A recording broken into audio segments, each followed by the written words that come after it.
Framboyanes es tipo log, es un diseño de departamentos más bien europeo, español. Y en realidad está diseñado para parejas, pues yo creo que es para todo tipo de personas, para inversionistas, para parejas jóvenes, para solteros. Pues aquí eran unas bodegas, se aprovechó lo que son las estructuras de la bodega, por eso los techos son de doble altura. Todos tienen 2 recámaras, 2 baños completos, tienen la cocina, lo que son todos los accesorios, vienen diseñados para que en realidad te vengas a vivir de inmediato, porque tienes roperías, tienes cocina integral con fórmica de granito, lo que es la estufa con campana, boiler, y todos tienen el mismo diseño, a excepción de los del tercer piso, que tienen la terraza, tienen lo que es el área de jardín, y esos pues tienen lo que es la lavandería aparte y tienen más metros cuadrados de construcción. Están diseñados y totalmente equipados para que la gente en el momento en que escriture se venga a vivir.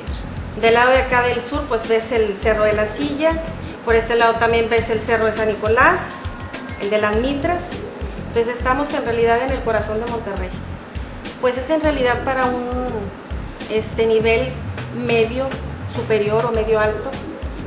Los ingresos son alrededor de 50,000 pesos porque las mensualidades varían, no estamos comprometidos ni casados con ningún banco, es el que la persona tenga en realidad, pues se maneje con algún banco, ¿verdad? Dependiendo del banco, es en realidad pues el plan que te den, los años también que tú tengas.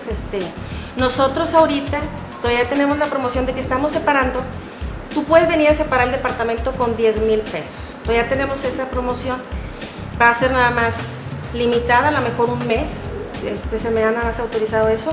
También contamos con seguridad, lo que las 24 horas del día hay una persona en caseta, está lo que es el intercomunicador, tienes que comunicarte para poder que tú puedas entrar aquí a los departamentos, o sea que estás en el centro y a la vez estás también con privacidad y con tranquilidad para ti y para tu familia.